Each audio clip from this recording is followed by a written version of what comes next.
It's 1999. A brand new Chevy truck rolls off the lot. Clean, strong, built to last. Under the hood sits something most people never even think about. A 5.0-liter V8. Not the biggest, not the most powerful, not the one everyone talks about. But here's the strange part. Within just a few years, this engine would almost completely disappear from memory. No hype, no legacy, no cult following. Just gone. And most people have no idea why. Because what happened to Chevy's 5.0 Vortec wasn't just bad luck.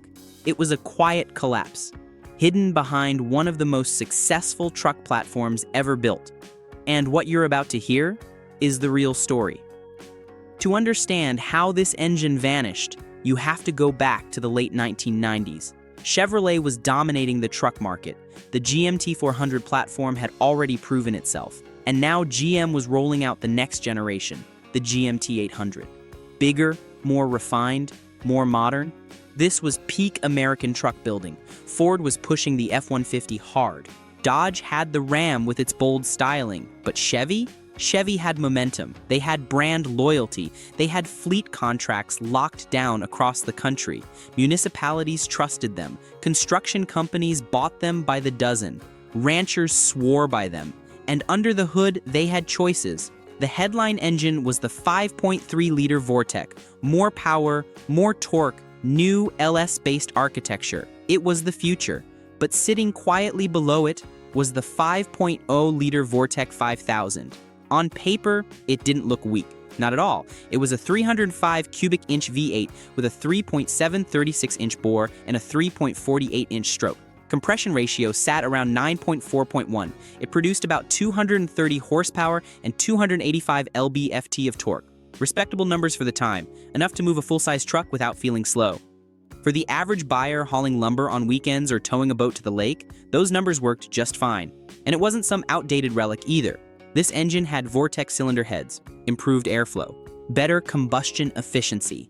It used central sequential fuel injection, CSFI, which was supposed to deliver more precise fuel control compared to older throttle body systems. GM had marketed the Vortec name hard throughout the 90s. It meant modern. It meant efficient. It meant progress. And the 5.0 wore that badge proudly. On paper, it looked like a solid evolution, a natural step forward from the old-school small blocks that had powered trucks for decades. So what went wrong? At first, nothing seemed wrong. The 5.0 Vortec showed up in base model Silverado and Sierra trucks. It was cheaper than the 5.3. Easier to produce, and for fleet buyers, it made perfect sense. Lower upfront cost, decent fuel economy, proven small block architecture. You could order 100 of these trucks, pay less per unit, and still get a V8.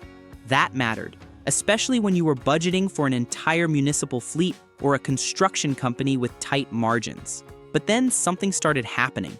Customers began comparing, not just on spec sheets, but in real life. Standing in showrooms, test driving both engines back to back, and the gap was obvious. The 5.3-liter Vortec wasn't just slightly better.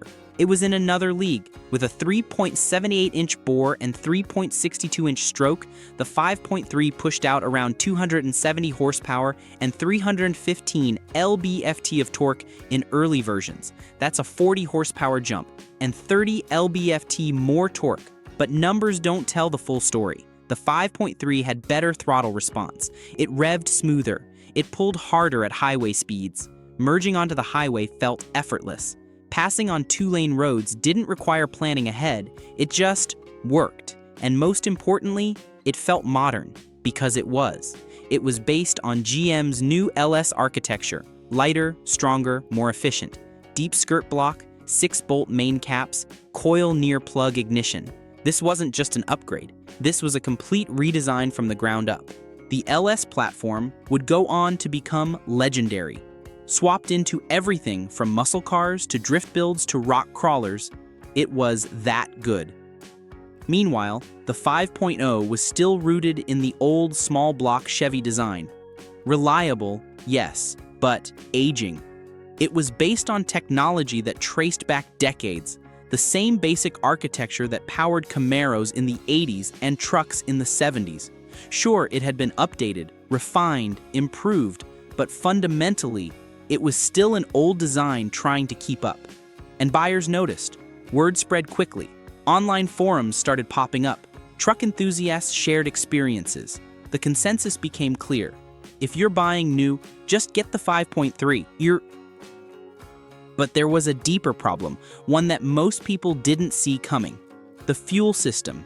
The 5.0 Vortec used a central sequential fuel injection system. Instead of individual injectors at each intake port, it had a central injector assembly with small tubes called spider injectors feeding each cylinder. In theory, it was efficient. It saved weight, reduced complexity, cut costs. GM had used similar systems on other engines with reasonable success, but on the 5.0, things were different. In reality, it became a nightmare. Those injector lines would clog, leak, crack. Fuel delivery became inconsistent. Cold starts turned rough. Idle became unstable. Engines that ran fine when warm would stumble and shake when cold. Drivers reported hesitation under acceleration. Check engine lights would come on for seemingly no reason, and sometimes, fuel would literally pool inside the intake manifold. This wasn't supposed to happen, but it did, over and over. Mechanics started seeing the same thing over and over. One technician reportedly said, "You'd pull the intake, and it smelled like raw gas. Like something was just dumping fuel in there." And that's exactly what was happening. The poppet valves at the end of those injector tubes needed a certain pressure to open properly. If pressure dropped, or if they got dirty, they wouldn't atomize fuel correctly. Instead of a fine mist, you got droplets. Big, heavy droplets that didn't burn efficiently, poor combustion, carbon buildup, misfires, the kind of misfires that made the whole truck shudder at a stoplight. And then the real problems started. Diagnostic trouble codes would point to misfires. But the cause wasn't always obvious. Was it a bad spark plug? A worn coil? Low compression? Or was it the fuel system? Quietly failing from the inside? Most of the time, it was the latter. But diagnosing it meant tearing into the intake. That meant labor hours. That meant cost. And for owners who'd bought the 5.0 to save money, this was the opposite of what they wanted. At higher mileage, things got worse. Oil dilution became an issue. Fuel washing past the piston rings. When fuel doesn't burn completely, it can slip past the rings and mix with the engine oil.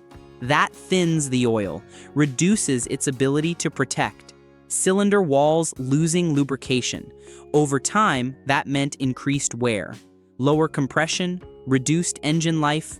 Engines that should have run for 250,000 miles were struggling at 150,000.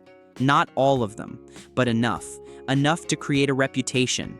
And while the bottom end of the 5.0 was still solid, cast iron block, durable crankshaft, the top end inefficiencies were slowly killing it.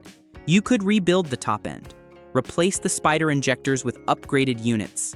Some owners did exactly that, but it was expensive. And it was frustrating, because it shouldn't have been necessary in the first place.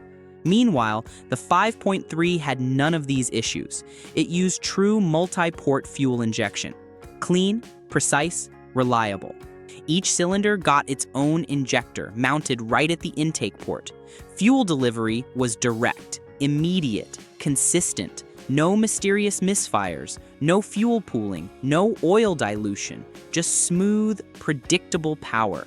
So now you had a situation where the cheaper engine was actually becoming more expensive to maintain. The math didn't add up anymore. Sure, you saved maybe $1,000 up front, but if you had to replace the fuel injection system at 80,000 miles, that savings disappeared, and customers started figuring it out. Sales numbers began to shift. Fleet buyers started upgrading to the 5.3 despite the higher cost. They ran the numbers. They factored in maintenance. They looked at total cost of ownership.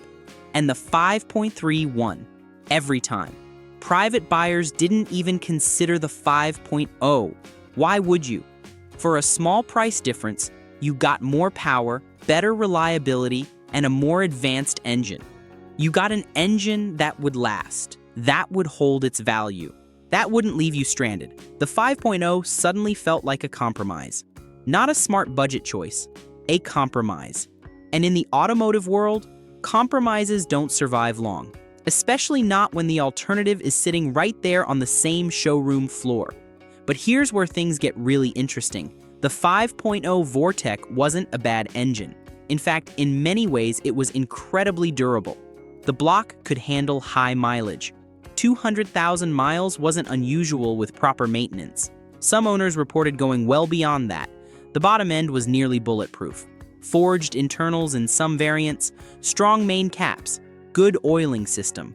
The bore and stroke combination made it relatively low stress. It didn't rev too high. Peak power came early. Redline sat around 5,000 RPM. Not a screamer, not meant to be. It was built for longevity, not performance. For pulling steady loads, for running all day without complaint. It was a workhorse, but that was the problem. Because the market had changed. Trucks were no longer just work tools. They were daily drivers, family vehicles, status symbols, leather interiors, premium sound systems, navigation screens. People wanted power, smoothness, refinement. They wanted a truck that could haul plywood on Saturday and take the family to dinner on Sunday. And the 5.0 just couldn't deliver that experience. It felt agricultural. It felt old. Even if it was reliable, it didn't feel special. And feeling special, that's what sells trucks. Then came the final blow. Emissions regulations tightened. The EPA was cracking down. CARB standards in California were getting stricter. Efficiency standards increased. CAFE requirements pushed manufacturers toward better fuel economy across their fleets. And suddenly, older engine designs had to evolve or disappear. The 5.3 adapted easily. Its modern architecture allowed for future upgrades like active fuel management and variable valve timing. Cylinder deactivation became standard. The engine could run on 4 cylinders during light cruising. Fuel economy improved. Emissions dropped. It was future-proof. The 5.0, it was at the end of its development cycle. There was nowhere left to go. You couldn't easily bolt on variable valve timing. You couldn't add cylinder deactivation without a complete redesign. The architecture just wasn't designed for it. GM had a choice: invest millions of dollars into redesigning an aging platform, or double down on the LS-based engines that were already outperforming it. From a business perspective, it wasn't even close. You can probably guess what they chose.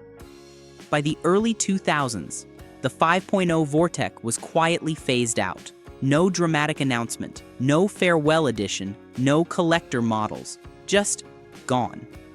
Production numbers dropped rapidly. Fewer and fewer trucks were ordered with it. Dealers stopped stocking them. Build sheets stopped listing them as an option. And eventually, it disappeared from the lineup entirely. Replaced. Forgotten. Almost overnight. One year it was there. The next year, it wasn't. Most people didn't even notice. And here's the part most people don't realize. The 5.0 didn't fail because it was unreliable. It failed because it was outclassed, outpaced by newer technology, overshadowed by its own sibling. It's like being a decent athlete standing next to a future Hall of Famer. You're not bad, you're just not them. The 5.3 wasn't just better, it was the future. And in the auto industry, the future doesn't wait. It doesn't slow down for nostalgia. It doesn't care about what used to work. It moves fast. And if you can't keep up, you get left behind. Today, the 5.0 Vortec exists in a strange place. It's not legendary like the LS engines. It's not infamous like the 6.0 Power Stroke. It's not a cult classic like the 300 Inline 6. It's just overlooked, forgotten by most, ignored by collectors, skipped over in engine swap discussions. But if you find one today, still running, chances are it's still doing its job, quietly, reliably, sitting in some work truck with 180,000 miles, still hauling, still pulling, no fanfare, no recognition, just working, because underneath all the flaws, it was still a small block Chevy. And those don't quit easily. They keep running long after they should have stopped. That's the legacy, really. Not excitement, not performance, just endurance. So why was Chevy's 5.0 Vortec forgotten overnight? Because it arrived at the worst possible time, too old for the future, too modern to be classic, caught in the middle, and replaced before it ever had a chance to matter. It wasn't given time to build a reputation, wasn't around long enough to become beloved. It came, it served, it left. And that's what makes this story so interesting. It's not about a bad engine. It's about an engine that got left behind. Not because it failed, but because something better came along. And in the end, that's all it took.